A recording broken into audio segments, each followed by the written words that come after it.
Hello and welcome to the Columbia Daily Tribune's Behind the Stripes football webcast. This is Tribune sports editor Joe Walljasper along with Tribune football beat writer David Morrison. Spring football has wrapped up, so we are here to talk about that.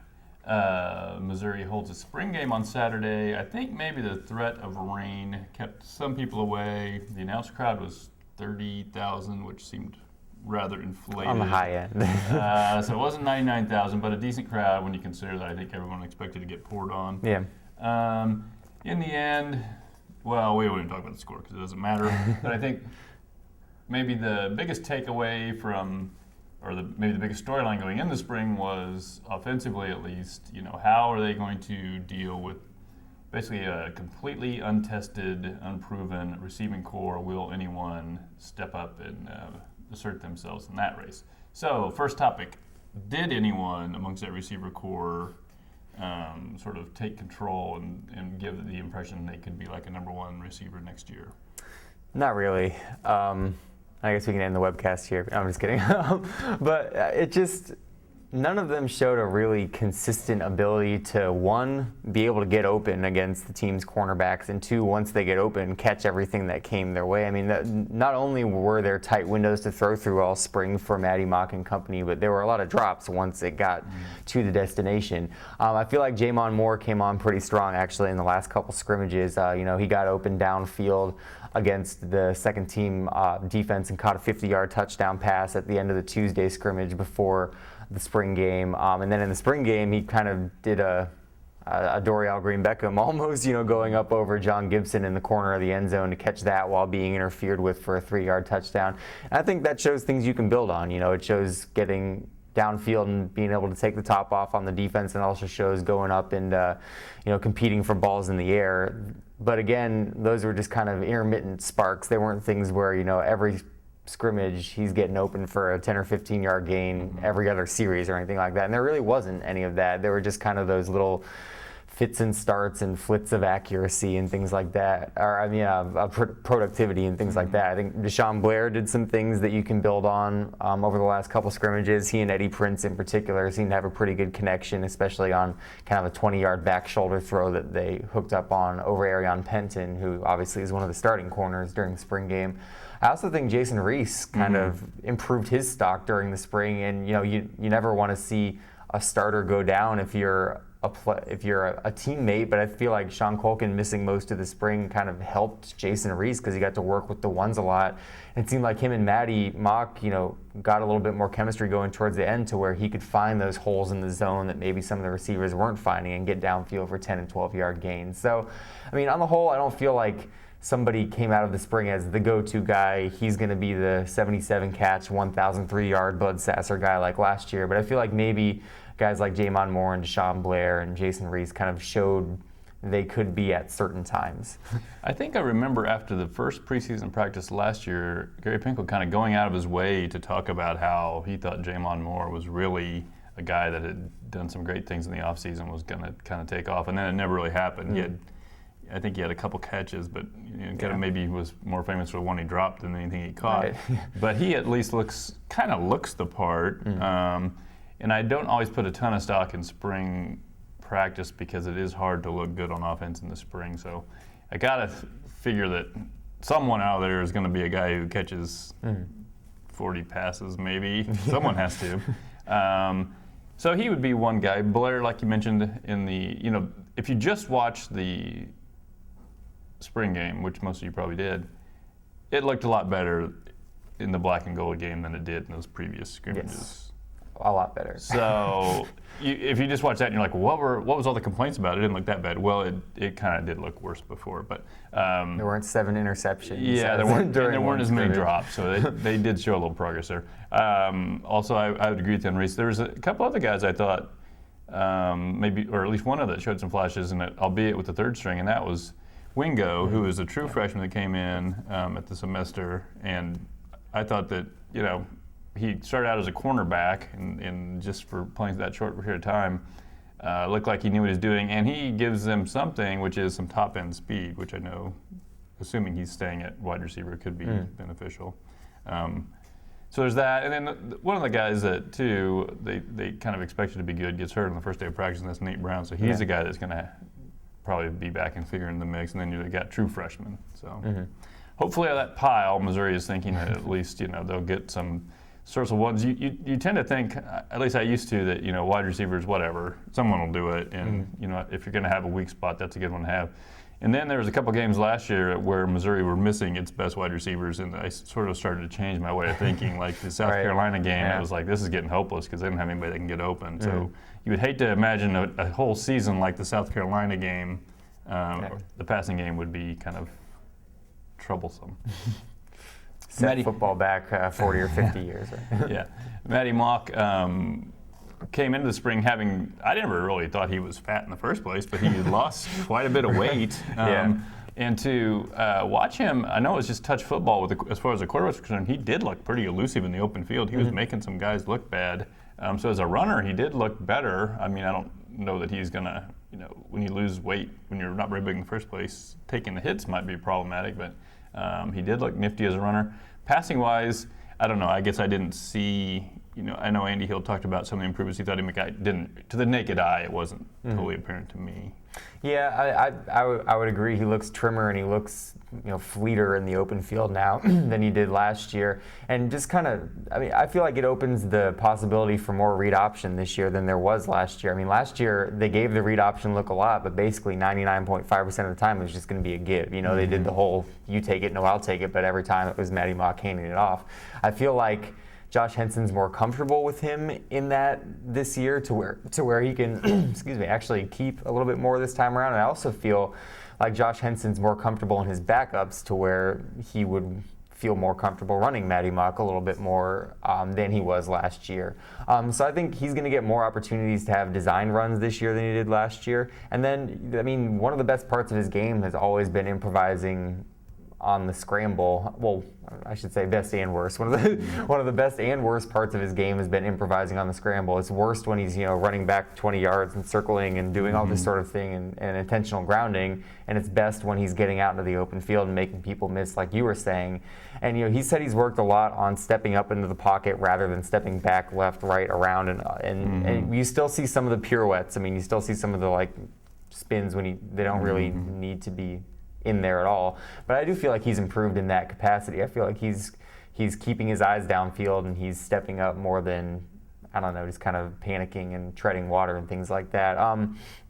I would say on the passing mechanics, I'll just have to take Andy Hill's word for it because I'm not a quarterback expert. I think he's still, especially on throws to the long side of the field, he still stays a little bit flat-footed and, little kind of 5-yard dig routes that end up being 20-yard throws because he's throwing to the far hash, end up coming up short or end up not really getting there because I think, he's still got a ways to go in the mechanics. But, I feel like he can be a bigger weapon in the run game this year, and then if he is just a little bit better than he was last year in passing accuracy, I feel like you can build on that sort of progress.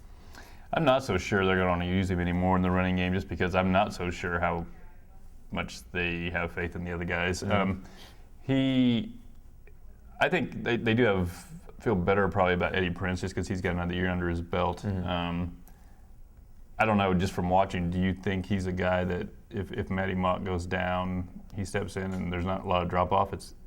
Well, it seems to me like Eddie Prince has never really gotten much of a fair shake in these scrimmages because he's always going against the one defense and with a 2 offensive line and with 2 receivers and things like that. I feel like if he's given 10 other starters, he can step in and do a serviceable job. Especially I think over the last 2 scrimmages, even he led some pretty promising drives against the one defense that ended up kind of petering out towards the end.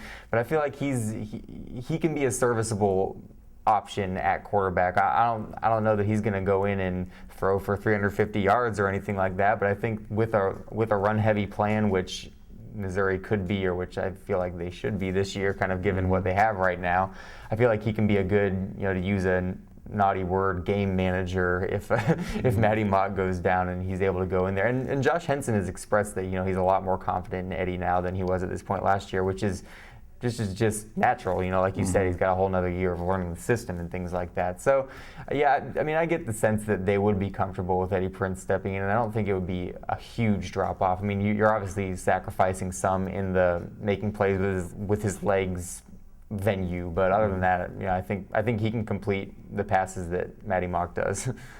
I got the impression that Marvin Zanders has moved ahead of Corbin Bergstresser. Is that your Yeah, that's feelings? accurate. Yeah. And Marvin Zanders is an exciting player. He makes some big plays with his arms and his legs. I get the sense maybe their hesitation with him is he must be not consistently making the right reads or being quite as consistent as Prince, because the things he can do, he has skills that none of the other quarterbacks have in terms of his speed. Mm-hmm. Yeah, and I mean, I think it is a consistency thing with him because, like say, for the first 2 scrimmages, he looked pretty good. But for the last 2, I mean, he went 4 of 15 in one scrimmage, and it wasn't a lot of drops. It was just a lot of bad throws, really. So I think he's still obviously a work in progress, and Eddie Prince is more steady than he is. And kind of like I was going back to earlier, Prince had to do it all against the one offense, whereas Zanders was doing it against the 3 and 4 defense, or the one defense, whereas Zanders was doing it against the 3 and 4 defense. But he developed a pretty good rapport with Raymond Wingo in his short time playing receiver, with Marcel Kellum, who was a walk-on that nobody had really heard of until he caught a 60-yard pass from Marvin Zanders in one of the scrimmages. So, I mean, the material's there, but I just think Prince is further along the developmental ladder right now than he is. You also don't really get to see all of what Zanders can do, because what he's really good at is running, and when you just get to touch him, that's sort of a moot point. Third topic, Missouri obviously with a new defensive coordinator, Barry Odom. He's talked some about how his system will or won't be different than what Missouri's done in the past. Just from what you saw during scrimmages, what were your impressions? Well, it's interesting because at varying times of the spring, different defensive players have decided how much to tell us and how much not to tell us. So I think it's been kind of a give and take between the media members and the people actually doing it as far as telling us about the wrinkles in this defense. I think I'm fairly confident there is a position that they may or may not call the dog, which is when they stand one of their defensive ends up on the outside and use him as kind of a rush end. I mean, Barry Odom used it at Memphis. It was on their depth chart and everything. So it was a position where it was kind of a 3-4 look, but with a defensive end just popping up to a 2-point stance and being basically another outside linebacker. And you saw Marcus Ladd do some of that. You saw Charles Harris do some of that. Walter Brady actually looked pretty good in that position as well with the second teams. And from that, they can blitz or they can drop back in coverage. I'm not sure whether the defensive linemen are dropping back in coverage more than they did under Dave Steckel, but I noticed it a lot. Like the defensive tackles would drop back to kind of the underneath zones. The defensive ends sometimes got back there really far, and they were almost, replacing a safety who had come up and blitzed or and things like that. And that's another wrinkle I think I've seen is there's more blitzing from the second 2 levels than there was under Dave Steckel. I mean, the strong side linebacker Clarence Green has had a really good spring of scrimmages, basically just because Barry Odom wants his strong side linebackers, at least in the scrimmages, to just go downhill all the time, basically. And that's what Clarence Green's good at. So I think there's going to be more blitzing, more aggression from the second 2 levels of the defense, which means I guess the defensive line's going to have to be more multifaceted and runs in their pass game rather than just kind of pinning their ears back and going forward. I mean, that's basically the biggest difference I've seen so far. I mean, they played all 4-3 in the spring game, which was a big departure from last year when it was 2/3 nickel, but both Mike Shearer and Barry Odom basically just said it was because they didn't want to give away any secrets. So I don't know if that means they're going to be playing 100% 4-3 this year or not. Yeah, what the strong side linebackers do might be a moot point during the season if they're playing nickel defense all the time, because he's the guy that leads the field. So what position battles in preseason do you foresee maybe being the most hotly contested? I think right tackle is going to be a spot. I mean, right now you've got 2 sophomores in Nate Crawford and Clay Rhodes who have kind of the upper hand right now. I think once Connor McGovern comes back, they're going to give Malik Cuellar, who was taking the first team reps at left tackle, a look all over the line, so he could possibly stick his nose in at right tackle, or he could, kind of battle for one of the guard spots. I think those guard spots are kind of unsettled too, with Taylor Chappell, Mitch Hall, and Brad McNulty. I mean, it seems like they've got 5 seniors on the line. They want to start at least 4 of them, and other than Evan Boehm and Connor McGovern, they really don't know where they're going to land. So, I mean, I think that's going to be a position battle. I think basically all the wide receiver spots are still up for grabs. Like, I mean, Wesley Leftwich was pretty consistently a 1. So was Eric Laurent in the slot.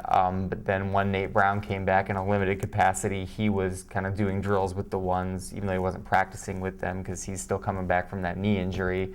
And then you've got Jamon Moore and Deshaun Blair on the outside who have been splitting 1 rep since the second week of practice, basically. So I really think, and that's without adding, a class of 4 or 5 wide receivers that are getting here over the summer. So I really think they're just going to basically put all the names into a hat and start over almost because, like I said earlier, nobody really, I don't think, won a starting spot in this spring. I think they held on to them. I don't think they necessarily won it to where that, the coaches could go into the summer saying this guy is definitely our starting X receiver and he's going to be a 1,000-yarder and things like that.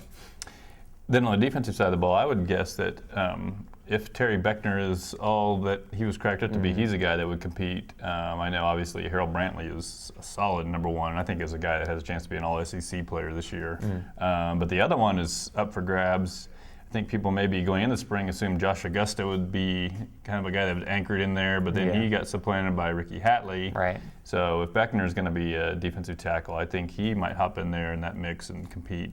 And it might come down to what Barry Odom wants to do with his defensive line too, because it seems like with Brantley and Hatley on the inside and Harrison Loud outside, he's going for almost a sleeker look along the front, more kind of slimmer athletic options than Josh Augusta, who's a 345-pound lane clogger kind of. And I think that's Beckner's mold too, is he'd be a 305, 310-pound lane clogger with, obviously he's athletic, but I think... I don't know about a lane clogger. I think they want him to get penetration and be a little more active, don't you? Yeah, but I think that with a guy like Ricky Hatley, who's trained at defensive end and who's had those snaps at the collegiate level, I guess he's got a leg up in that department with Terry Beckner, who's coming in cold over the summer. So I think that is going to be a position battle. You've got Hatley and Augusta, who both have a lot of experience, and then you're introducing Beckner into the mix. I think that is probably the position battle on the defense, because it looks like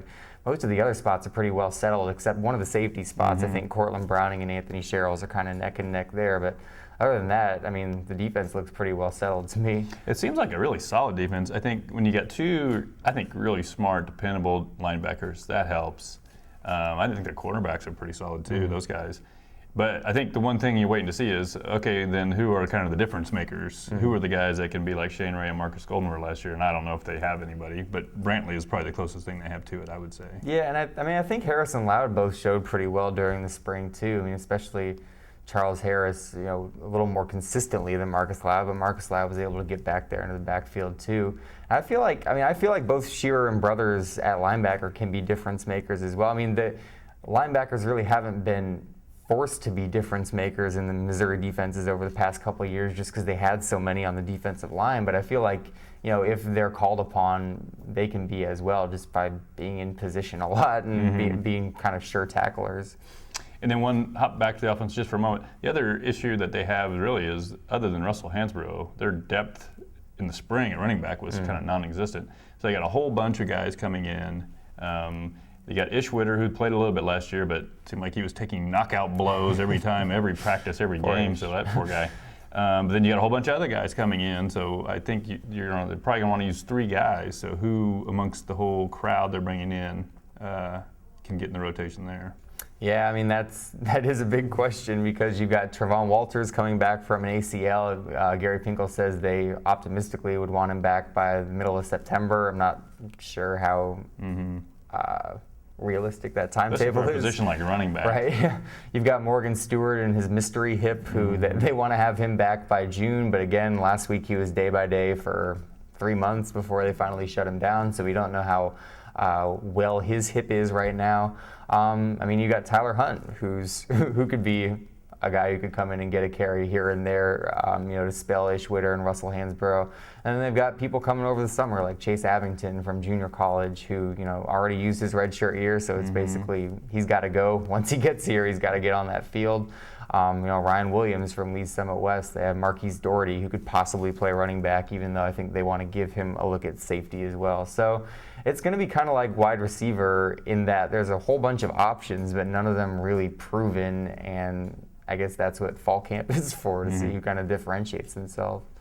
Okay, well, we will take a break from football webcasts until the beginning of the preseason. So somehow, hold yourself over, hang in there till August, and we will be back with more Behind the Stripes.